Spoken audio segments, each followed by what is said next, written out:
this hour, the Constitutional Court has dismissed an application by the Electoral Commission of South Africa to postpone the 27th of October municipal elections. To get more reaction, we're joined on the phone by the EFF's Senawo. Tambo, now good evening to you. Let's begin with your reaction then.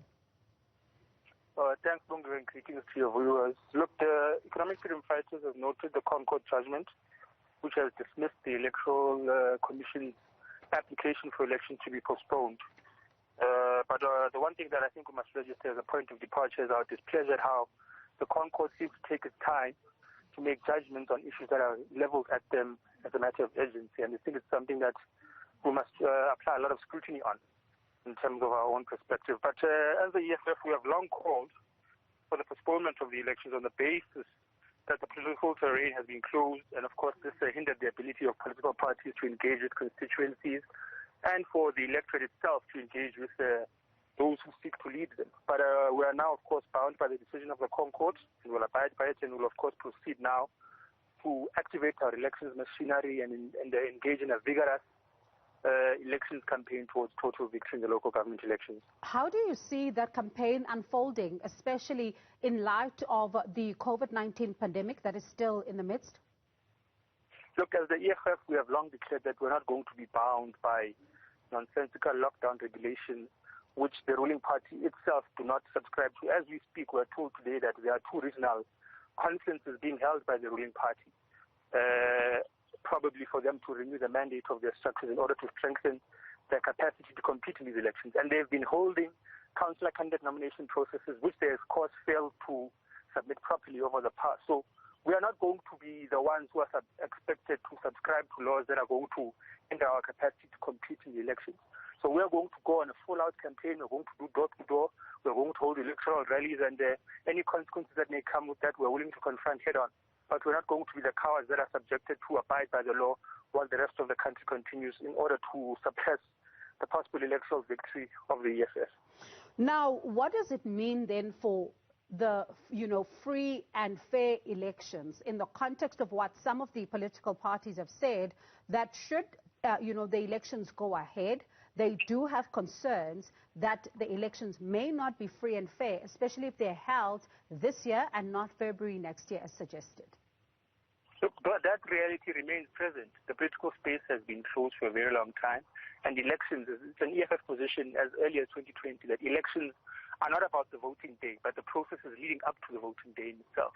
And we've always echoed this position, and we were vindicated by the Commission of Inquiry into the Feasibility of Elections during the COVID-19 pandemic. So those realities of the possibility of this election not being properly free and fair are ever present.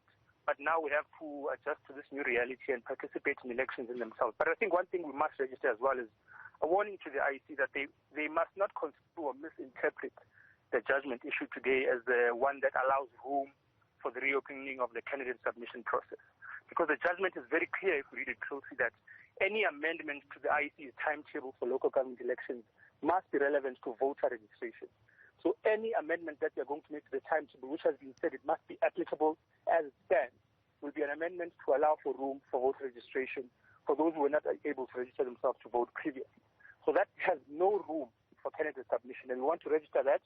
And if the IEC wants to maintain its impartiality, maintain its legitimacy in the eyes of society, they must never bend to the whims of an incompetent ruling party as a primary example of disorganization, incapacity to pay its staff, and as a result, incapacity to compete in a majority of municipalities. So I think we must register that as well.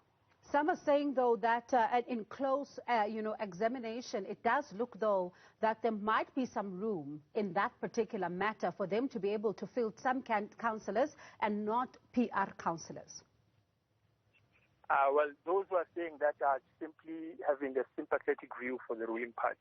There's no room for them. It would be completely unfair on all of the political parties that trained themselves, the EFF particularly, which embarked on a 7-day campaign of convening branches across the country and allowing a democratic process of the nomination of ward candidates and, of course, submitting PR candidates on time as well. So what does it mean then to extend this process for one political party or two, perhaps, if it may be so? What does it mean for the rest of those political parties that have already done this democratic process and concluded it and met the deadline that the IEC has set? And, of course, there's precedence as well. The NFP has been dismissed in the past when it missed the deadline. The IFP has also been dismissed in the past when it met the deadline. So any room that is created for candidate resubmission process will be a complete admission of the IEC's capture by the ruling party. And that is something that the IEC must avoid, to avoid this country becoming a banana republic, becoming a democracy that is subjected to the capacity of the ruling party to operate. So when the ruling party fails in its own operations, the entire society must stand still. When it fails to do proper things on time and meet deadlines and submit on the same platform that all political parties submitted to, it's suddenly a democratic crisis. That's ridiculous. Their failures must not impact on society. They must get their house in order and allow this process to continue without pandering to us and trying to involve us in their own problems, which are none of our business. Senawo, it doesn't sound like you believe, their argument when they were, launching that court application, which they've since withdrawn, that they had some system glitches. They withdrew it because primarily they knew as well that their reasons were ridiculous.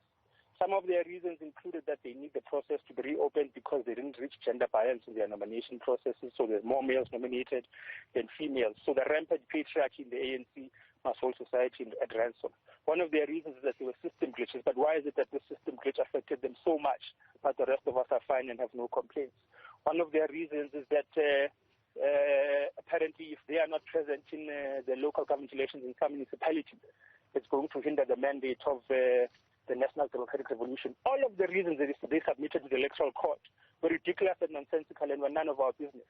And one of the most ridiculous ones is that their staff was demobilized and frustrated by not being paid. Well, whose fault is that? So they withdrew their challenge in the Electoral Court because someone whispered to their ear that you are just wasting your money, there's precedence against you, and the reasons that you have submitted are laughable. So, of course, none of us believe the reasons they submitted, which is why they withdrew it in themselves. Okay, Senawo, thank you so much for your time. That was Senawo Tambo from the EFF.